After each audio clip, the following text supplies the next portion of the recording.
from the Game Assembly presenting their games that were like exhibited earlier. First with this group, and then the next one following right after.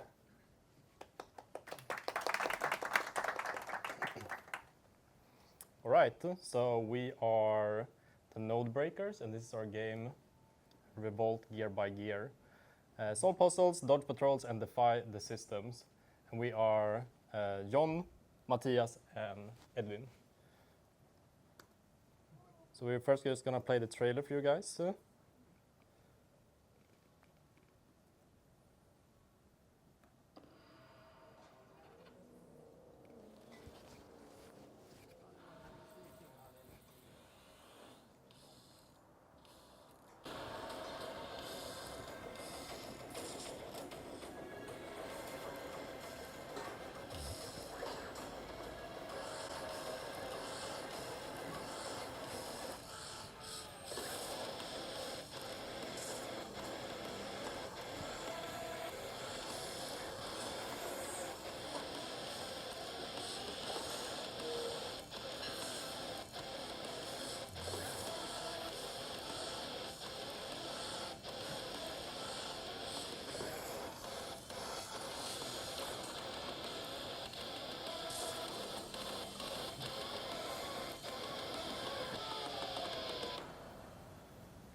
All right, so what is our game?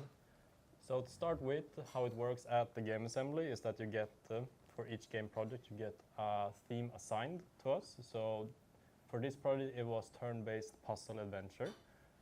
And we also got assigned the game engine Unity to make the game in. So a little pitch about our game is a system malfunction, disable your enslavement program, and you start longing for freedom. Solve puzzles and outwit patrols as you fight to escape. But be careful, the deadly spotlight will destroy you on sight. So in a nutshell, this game is just like find the correct path, dodge enemies and traps while trying to reach that exit, which is the puzzle, and just escape the factory. So a little bit about our development journey. So to continue on, like we get first assigned a genre, and then we also get assigned a reference game, or we get several reference games to choose from. So we picked the Lara Croft Go as our reference game. So our pre-production starts with like just gathering info about the game, mainly like how big is the player, how big is the screen, how big are the enemies, what camera angle are we using, just getting everything basically about the game and trying to later replicate that in our game. We also worked a lot on establishing a theme. So first we just start on brainstorming themes in the group. We have a democratic process of voting on the theme and just creating a mood board for the final theme, so we all know what vision we are working towards. We also get assigned a specification on how or what features our game is supposed to have, and yeah, that's pretty much it, really. Just getting assigned like, okay, this is supposed to be in Unity, it's supposed to be this big, it's supposed to run on this FPS, everything pretty much. And then we planned out this work in sprints and like milestones, basically. And that's how we do at the Game Assembly, and pretty much at every single game studio you work in sprints. So our work at school really reflects the work in real life. We also constantly just manage our scope, specifically for our game. Since we had quite a short period to make this game, we just took away the verticality of Lara Croft Go, and we took away pushables or breakables, and like it's an ongoing process. So like we might add stuff later, we might take away stuff later, depending on how we're doing in the project too. Yeah, so what we did for the first sprint, which are the first couple of weeks where we worked, first 2 weeks, We made like the core systems that you need for a testable game, so other students can start testing, teachers can evaluate how you're doing. So that involves things like touchscreen input, because this was a mobile game project, basic movement, and for this we didn't need a grid. We would need one later for the game, but for a basic version that is not needed. You can walk 1 meter and you can assume our grid is 1 by 1 meter. You don't have to complicate it out of the gate. We decided early on to implement Wise as a sound engine. We could have used Unity's inbuilt, but we knew that in the coming projects we would have to integrate a sound engine. So we took the decision to get comfortable with using a sound engine beforehand.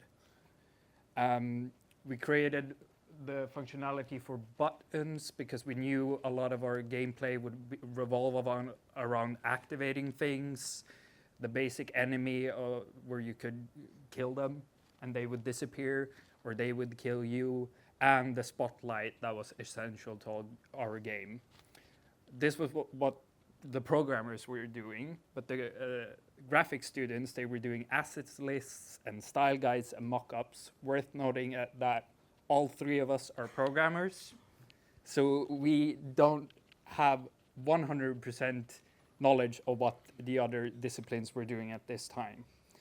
But the level designers, they were doing actually paper prototypes, so the other students could try to play our levels on with like pen and paper. So they could evaluate like, is this level too hard? Is it too difficult? Is it, reasonable? They were also like in this process experimenting with mechanics and making something called a level design document.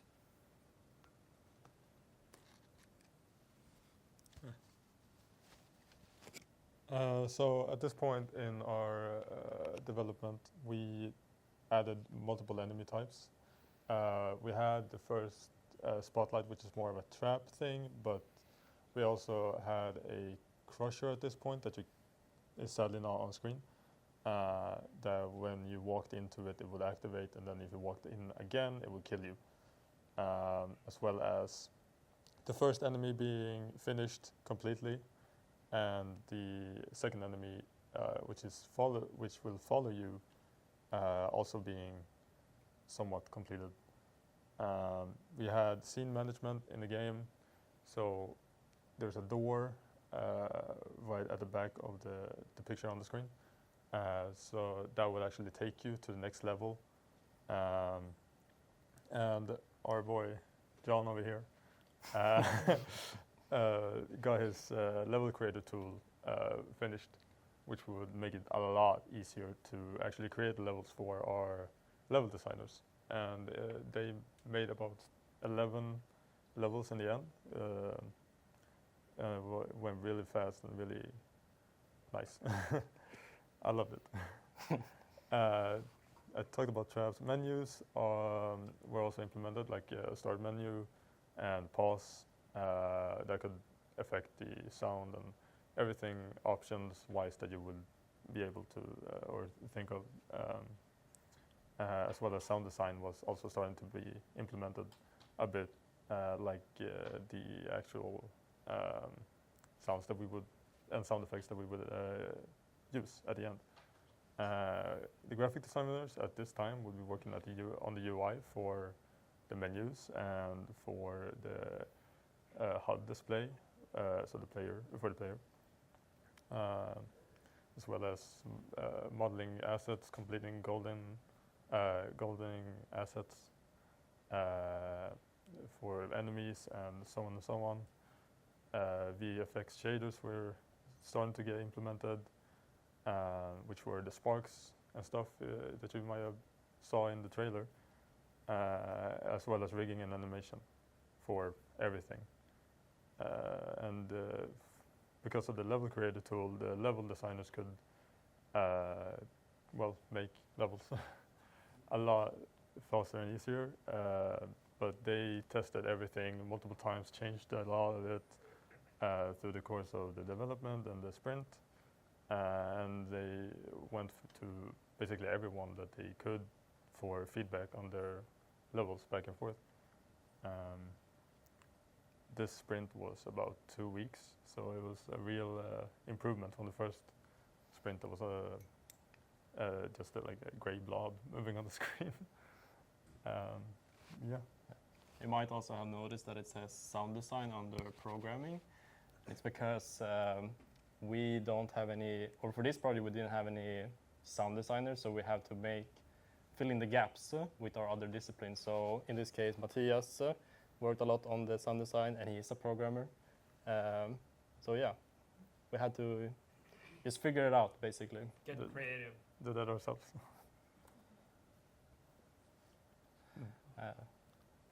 Yeah, and in the final sprint, for programming, we mainly focus on just fixing the bugs we could find. We tweaked the movement and speed of the game. We had a very nasty bug where the player could move faster than the enemies could react, and you wouldn't get hit by them, which was not what we wanted. We adjusted the animation timings, we added more audio, and just tried to polish it and make it as nice as possible to play the game. For the graphics department, they just refined the assets as much as they could. They created cutscenes that we could use, and they also created the trailer for this, which is also filling in the gap because we don't have any trailer makers at Game Assembly. And for the level designers, they just did a lot of tweaking on the levels and just changed elements here and there to just get it perfect and just have that scaling difficulty throughout the game. It should also be mentioned that the level designers did a lot of set dressing, just making the levels look nice. And the graphics people also did a bit of this. It's a bit of an overlap between the disciplines. Yeah. And this is what the final product looks like. Some screenshots from the phone, so it might be a bit low quality, but I think it's okay anyway. Yes. So we also want to talk about some pitfalls we came through, and one of them was the grid system. It was that also goes in with like level creator and the generic tools. This took a lot of time for development, and that is time that we could have spent on something else. Sometimes it's better to tell another discipline, well, you have to work 30 minutes extra, so I don't have to work 2 weeks extra. That is a fine. You can do that. You can say no. And we didn't do that. So that goes into our scope. So we actually underscoped for this game, which meant that the last week or a couple of weeks, some of us had nothing to do. We just tried to find things to do. I was lucky because I did a lot of the sound design, so I had that, but some other people didn't do that. So what we did instead was overscope our systems. Make a cool system instead. But another pitfall that we made was the button event script that you can see here. The original idea was that all the buttons in the game would set an event, like move a platform, or kill an enemy, or open a door. But because programmers are sometimes very lazy, we try things like, let's just test it here to see if it works. Okay, it works, I'm not gonna change anything. So our button event ended up being a god class for the entire game. Everything went through the button event. I remember doing sound design, looking at John and asking, where is this happening so I can trigger the sound? And he just looked at me and said, button event. And I was like, no. But the problem with having one script to do most things is that besides handling almost everything, is that because we use Perforce, or if you use GitHub, you can work with like multiple people at the same time. It's a lot more difficult, and it only made sense to the person who made it. Just a comment. All of that you're gonna see it in corporate world. Yeah, I am fully aware.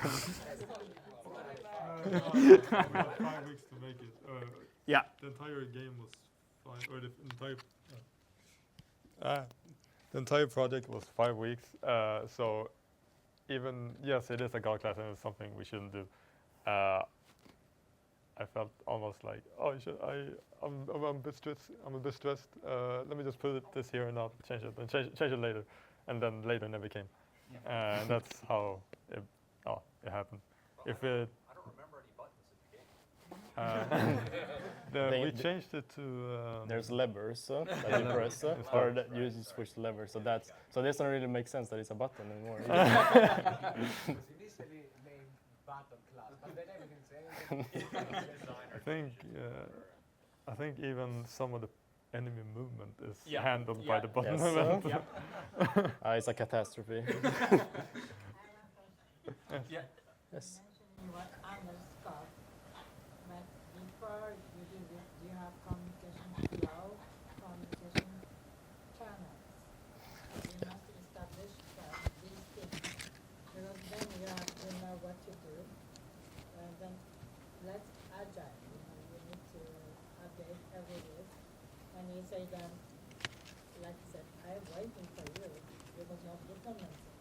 But it seems to me you haven't done it because you took all responsibility for you because of the communication failure, I think.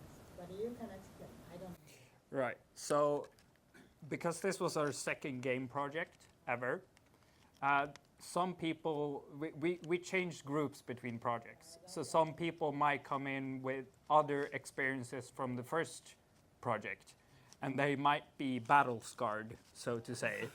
So they try to, in the case for me, I tried really hard to underscope because I didn't want to be in that situation again. So then you try to pull the scope down, and then you realize, well, our scope was actually too low. We could have done more with the time. Like refactoring your button. Yes. Yes. Definitely. Yeah. Yeah, I have a completely different question. So you mentioned your different verticals, like your programmers, your designers, and your graphics artists, and your level Yeah. designers. So how did your coordination and your communication work? Because I may be wrong, but it doesn't sound like you were all sitting in the same room. No. No.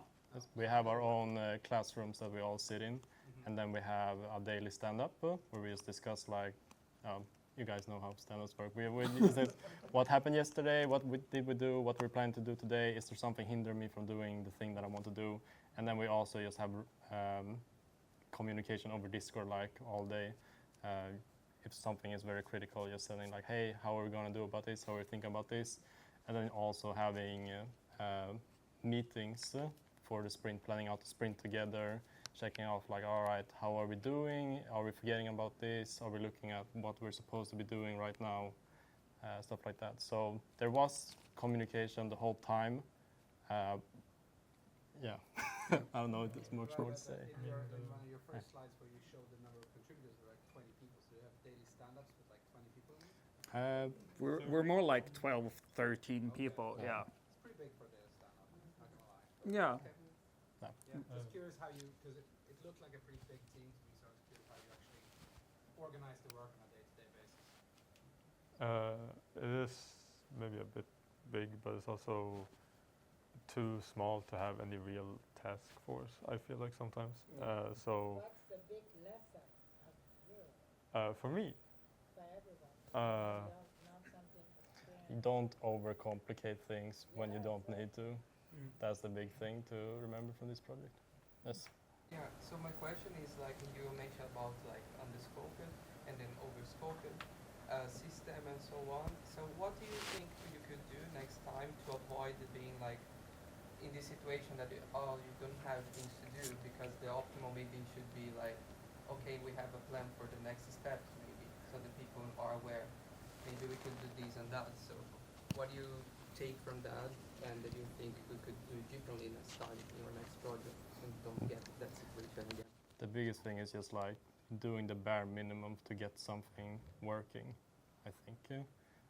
As we said before, don't overcomplicate what you don't need to overcomplicate. Like if you need to move a player just do what we did before and don't make it more and don't make this level creation tool that has you can do on the thing, just like place the stuff out in the level and then we just work. So yeah, that's probably the biggest lesson. All right. Thank you so much. Thank you.